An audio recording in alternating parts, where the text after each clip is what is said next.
Alors que le corps de François était encore exposé et que le deuil envahissait la place Saint-Pierre, le véritable affrontement se dessinait déjà entre les murs du Vatican. La droite et la gauche se préparent à l'une des disputes les plus décisives de l'histoire récente de l'Église catholique. La mort du pape argentin n'a pas seulement mis fin à un cycle de réformes et d'ouverture sociale, elle a ravivé la polarisation entre les cardinaux qui défendent la continuité de l'héritage progressiste et ceux qui, alignés sur l'aile conservatrice, voire l'extrême droite mondiale, souhaitent inverser les avancées et restaurer une Église plus stricte et traditionnelle. Le conclave de 2025, plus qu'une succession spirituelle, est devenu le théâtre d'une bataille idéologique qui reflète les tensions du monde contemporain. D'un côté, les héritiers des réformes de François, misant sur la justice sociale, l'accueil des minorités et le dialogue avec les autres religions, de l'autre, les secteurs conservateurs, soutenus par des mouvements ultra-conservateurs internationaux, qui cherchent à imposer un agenda anti-immigration, anti-LGBT et opposé aux changements structurels dans l'Église. Entre fidélité, conspiration et intérêt géopolitique, l'avenir du catholicisme sera décidé non seulement par la foi, mais par l'affrontement direct entre ces deux visions du monde. La nouvelle ne marquait pas seulement la fin de 12 années intenses de pontificat, mais aussi le début de la courte et décisive période de sede vacante qui, selon la constitution Universi Dominici Gregis, doit aboutir au choix d'un nouveau pape dans un délai de 20 jours. 3 jours après les funérailles et les traditionnelles novendiales, les cardinaux ont fixé le début du conclave au 7 mai 2025. Ce mercredi-là, 135 cardinaux de moins de 80 ans se réuniront dans la chapelle Sixtine, abandonnant téléphone portable, enregistreurs et interviews, guidés uniquement par l'esprit. Le profil statistique de ce conclave est inédit. 108 des 135 électeurs, soit environ 80%, ont été créés cardinaux par François lui-même. 22 ont été choisis par Benoît XVI et seulement 5 appartiennent à l'ère Jean-Paul II. La logique voudrait que cette majorité franciscaine garantisse la continuité, mais au sein de la chapelle Sixtine coexistent différentes sensibilités qui, en termes séculiers, peuvent être décrites comme gauche progressiste, centre pragmatique et droite conservatrice. La dispute n'est pas partisane, mais porte sur des nuances théologiques, des priorités pastorales et des styles de leadership. Le collège est divisé en 3 grands courants. Le groupe progressiste, avec environ 35 à 40 voix, estime que l'élan réformateur de François n'est pas encore consolidé et défend un François 2.0 qui traduirait ces changements en structure durable. Le centre, avec 45 à 50 voix, partage en partie ce programme social, mais craint que les tensions internes et les scandales financiers n'exigent un pontife diplomate, ferme et capable de dialoguer avec Washington, Pékin ou Moscou, en plus de réconcilier Allemands, Africains et Latino-Américains. La droite, avec environ 40 voix, accepte les réformes de transparence et la lutte contre la pédophilie, mais considère ambiguës les nouveautés pastorales, défendant une plus grande clarté doctrinale et une liturgie plus traditionnelle. Dans ce contexte, la seule majorité possible sera transversale. Celui qui atteindra 90 voix se sera présenté comme une figure de conciliation, même si son parcours le situe à l'un des extrêmes théologiques. Pour comprendre les combinaisons possibles, il faut analyser un à un les 8 cardinaux considérés comme papabili, en tenant compte davantage de leur idée que de leur nationalité. Parmi les progressistes se distingue Luis Antonio Tagle, surnommé le François d'Asie. Né à Manille, fils d'une mère philippine et d'un grand-père chinois, Tagle représente la première église mondiale du XXIe siècle. Ordonné prêtre en 1982 et docteur en théologie, il a été choisi par Jean-Paul II pour la Commission théologique internationale et, sous Benoît XVI, est devenu archevêque de Manille et cardinal. Connu pour ses gestes symboliques, comme laver les pieds pour de personnes sans abri et déjeuner avec des prisonniers, Tagle défend l'inclusion pastorale des divorcés et des homosexuels, sans modifier le catéchisme. Son point faible est la gestion. En 2022, le pape a dû intervenir à Caritas Internationalis en raison de problèmes administratifs, et Tagle, président nominal, a été perçu comme charismatique mais faible en administration. Ses partisans affirment que le prochain pape pourra déléguer les fonctions administratives et se concentrer sur l'évangélisation, tandis que ses détracteurs doutent que le Saint-Siège puisse avoir un autre pontife éloigné des finances. Un autre nom progressiste était Matteo Zuppi, curé ayant agi comme médiateur dans des conflits. Formé à la communauté de Sant'Egidio, Zuppi a participé à l'accord de paix du Mozambique en 1992 et préfère les actions de terrain au protocole.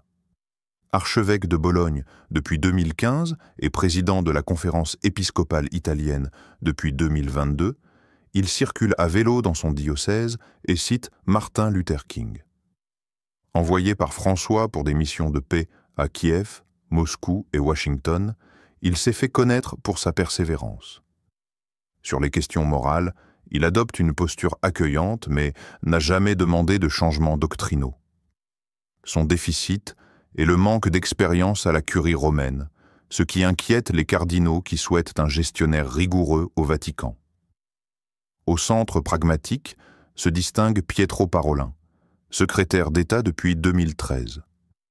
Diplomate expérimenté, il a négocié le rapprochement entre Cuba et les États-Unis et signé des accords avec la Chine sur la nomination des évêques. Parolin est considéré comme modéré. Il a déjà qualifié le mariage homosexuel de « défaite pour l'humanité », mais a aussi empêché des évêques de refuser des visas à des réfugiés. Son plus grand problème est le scandale de l'achat d'un immeuble à Londres qui a coûté des millions à la secrétairerie d'État. Malgré cela, ses partisans pensent qu'il peut unir les ailes opposées de l'Église, tandis que ses détracteurs craignent qu'il ne soit plus un Premier ministre qu'un pasteur. Pier Battista Pizzaballa, patriarche latin de Jérusalem et ancien custode de Terre Sainte, figure aussi parmi les centristes. Habitué au dialogue interreligieux et aux situations de conflit, il s'est fait remarquer sur la scène internationale en se proposant comme otage pour libérer des enfants israéliens en 2023. Liturgiquement conservateur mais ouvert au dialogue, il mise sur la diplomatie des petits gestes. Il bénéficie de la jeunesse et de la réputation de pasteur en zone de guerre, mais n'a jamais dirigé de ministère romain et beaucoup de cardinaux ne le connaissent que par les médias. Peter Turkson, du Ghana, ancien préfet du Dicaster pour le développement humain intégral, est le visage de l'encyclique Laudato Si et de la doctrine sociale dans les forums internationaux.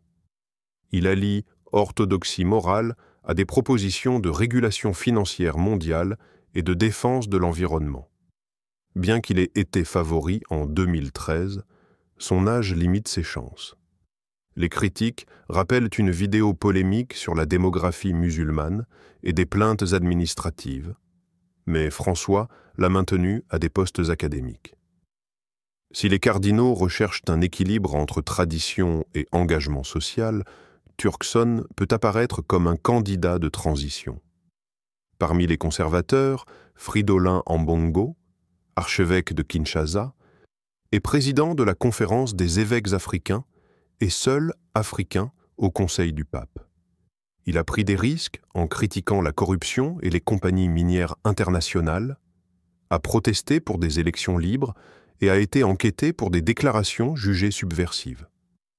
Socialement combatif, il dénonce le néocolonialisme et exige la justice climatique, mais il est inflexible sur la doctrine, ayant signé une lettre contre la bénédiction des couples homosexuels. Pour ceux qui souhaitent le premier pape africain depuis Gélas Ier, Ambongo réunit jeunesse, courage et fidélité doctrinale, mais son discours peut compliquer le dialogue interreligieux. Peter Erdő, primat de Hongrie et ancien président des évêques européens, représente la résistance intellectuelle au sécularisme. Il a soutenu la réforme constitutionnelle de Viktor Orban, qui définit le mariage comme l'union d'un homme et d'une femme, et a mis en garde contre l'entrée des réfugiés en 2015. Conservateur, il défend le célibat obligatoire et une liturgie sobre. Il a 72 ans et peu de visibilité médiatique, ce qui rend difficile son acceptation mondiale dans une église qui croit hors d'Europe. Robert Sarra, de Guinée, ancien préfet du culte divin et auteur de best-sellers spirituels, est le symbole de la restauration liturgique. Il défend la messe ad orientem, la communion à genoux et le silence contemplatif, critiquant le relativisme. Son âge est à la limite, mais il peut encore être élu. Ses partisans rêvent d'un pontificat bref de purification doctrinale. Ses opposants craignent un risque de schisme allemand. Personne ne remet en question son intégrité ou son courage face à la dictature marxiste de Sékou, Touré dans les années 1970, mais une question demeure. L'Église de 2025 veut-elle un pape prophète ou un pape médiateur? Avec ces profils, le défi est d'atteindre 90 voix. Tagle a le soutien d'une partie de l'Asie, de l'Amérique latine et des secteurs libéraux européens. Zuppi dirige le bloc progressiste italien, Parolin contrôle une partie des centristes et de la Curie, Pizzaballa attire les Italiens indécis et les cardinaux de pays en conflit, Turkson et Ambongo se partagent les voix africaines, tandis qu'Erdo et Sarra concentrent les traditionalistes. L'échange de voix entre groupes commence généralement au 4e ou 5e tour, lorsque la fatigue et les appels à l'unité favorisent les accords. Dans un scénario progressiste, Zuppi soutient Tagle et, ensemble, ils promettent de nommer un secrétaire d'État italien pour rassurer les conservateurs, cherchant à attirer les centristes en arguant que Tagle garantit la continuité pastorale sans rupture doctrinale. Dans un scénario centriste, après plusieurs scrutins sans consensus, Parolin peut émerger comme un nom de compromis, accepté par les progressistes comme collaborateur et par les conservateurs comme rempart contre les expérimentations allemandes. Si Parolin est pénalisé par l'affaire de Londres, Pizzaballa apparaît comme une alternative italienne et conciliatrice. Dans le scénario conservateur, une alliance Ambongo-Erdo peut rassembler les voix traditionnelles d'Europe de l'Est, d'Afrique et d'Amérique du Nord, mais devrait convaincre les centristes inquiets de la fragmentation allemande. Il existe toujours la possibilité qu'un nom surprise, peu cité, émerge après l'usure des favoris, comme ce fut le cas pour Jean XXIII en 1958, Karol Wojtyła en 1978 et Bergoglio lui-même en 2013. Plus que des étiquettes idéologiques, les cardinaux partagent 4 défis urgents: les abus sexuels, les finances opaques, les conflits géopolitiques et le changement climatique. Le successeur de François héritera également de la synodalité, un mécanisme visant à donner la parole aux laïcs et aux femmes sans rompre l'unité. Pour les progressistes, c'est une voie sans retour. Pour les conservateurs, une expérience à délimiter. La manière dont le nouveau pape gérera cela sera le premier test de son leadership. Lorsque la porte de bronze se fermera et que la presse sera tenue à l'écart, il ne restera que 135 hommes avec une seule mission: prier, débattre et voter. Derrière les murs, les étiquettes de gauche, de centre et de droite disparaissent. Ce qui compte, ce sont les parcours, les conversations discrètes et la conviction, ou non, que l'esprit se manifeste encore. À la fin, l'Église présentera au monde un nom, un visage et un programme esquissé lors du premier Urbi et Orbi. Les observateurs analyseront chaque geste pour tenter de prévoir la direction du Vatican. Que ce soit Tagle, Zuppi, Parolin, Pizzaballa, Turkson, Ambongo, Erdo ou Sarra, la question centrale sera: est-il possible qu'un seul pontife concilie un catholicisme qui croît dans les quartiers pauvres de Manille, se divise dans les sacristies allemandes et se défend dans des zones de guerre comme Kinshasa et Kiev? Le conclave de 2025 donnera la réponse. La fumée blanche en sera le signe.